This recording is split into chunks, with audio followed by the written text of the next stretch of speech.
I wasn't sure what I would say for reflection for Mother's Day. First of all, I'm not a mother, although I do have two furry babies. Second, I did not have the best relationship with my own mother. I borrowed one of our hymnals, looking for inspiration, but hadn't found any until yesterday. When I picked it up, it opened to hymn 97. Sometimes I feel like a motherless child. I don't recall the first time that I heard these words, but I do recall that they resonated with me. However, I wondered whether or not I even have the right to feel in tune with them. I'm not really a motherless child. I was born to a woman named Shirley Cox. She was born on February 14th, 1930, in Marshalltown, Iowa. And I was born of her on July 7th, 1970. However, we did not have the type of relationship that is usually celebrated on Mother's Day: close, loving, supportive, and nurturing. I don't know why, but I was never sure that my mother loved me. I think I was a surprise to her in many ways.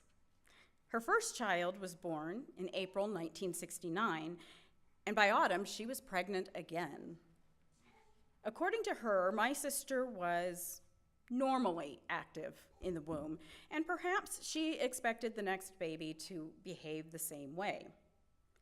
Instead, she found herself carrying a prize fighter, a baby who constantly punched, kicked, chopped, and tumbled inside of her, with infrequent breaks for rest.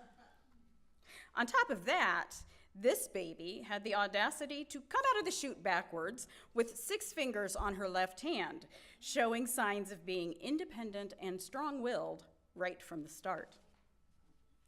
When my mother told me this, she wore a smile, but I wondered if she felt that these things were actually defects, that perhaps I wasn't the perfect child she had hoped for. She certainly never seemed as proud of me and of my accomplishments and talents as she seemed with her other children and nieces and nephews. When a professional dancer told her that I needed to be enrolled in intensive dance classes because I had a natural talent for the art, my mother smiled, thanked him, and said she'd think about it, but nothing more was said. A few years later, when a representative from a modeling agency told her something similar, again, no action was taken. My mother told me that I could be anything I wanted to be, except for those things that I wanted to be: an actress, singer, dancer, or a model. She made fun of me, told me I couldn't sing, told me that I was a failure, and that I would never amount to anything. She even told me that I should pretend that other women were my mothers. I was a highly imaginative child, but this was nearly impossible. I wanted her for my mother. I began to realize that what I needed from my mother, she could not or would not be able to give me. Perhaps because she had needed those very same things and no one had been able to give them to her when she was a child. Our relationship began to deteriorate. When I was 15, she gave me a watch that her parents had given to her when she graduated from high school in 1948. I wore it all of the time, but I was going out with some friends, so I left it at home in my sock drawer in a little nest that I specially prepared for it. When I came home, I went to put it back on, but it was gone. I searched and searched for it with no luck. Tearfully, I told my mother that I couldn't find it, and she said that she would help me look for it. We looked everywhere for it, but it seemed that the watch had vanished forever. "It's okay," my mother told me. It was only the watch my parents had to save for to give to me as a graduation gift. Things happen. You'll just have to learn to take better care of your things in the future. 5 years later, when I went to borrow a pair of knee-high socks from her, I found the watch band in her sock drawer. The watch itself was missing, but the band was there.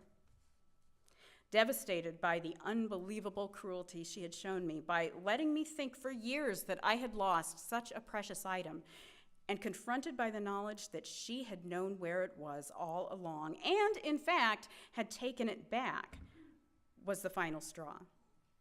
Our mother-daughter relationship ended.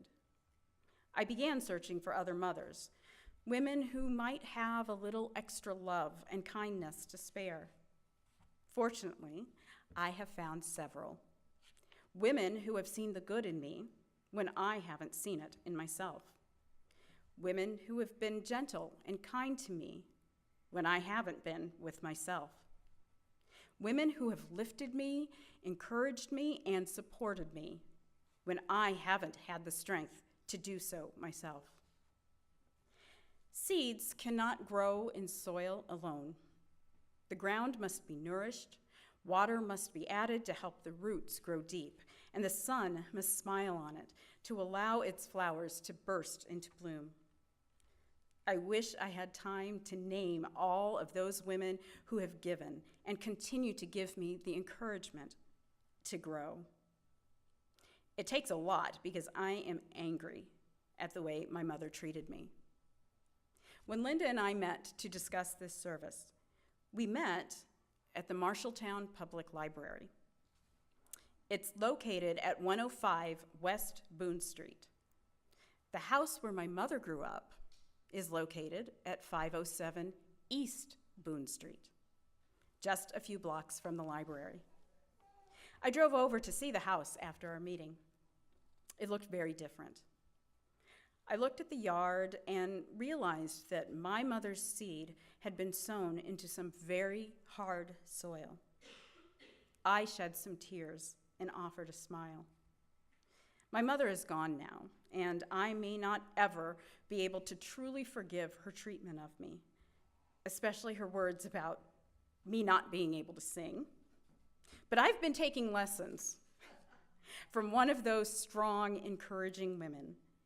And maybe one day, as I wear the watch that came back to me after she passed away and her class ring from 1948, I will be able to look back and, as we say in hymn 346, bring a song of love and a rose in the wintertime.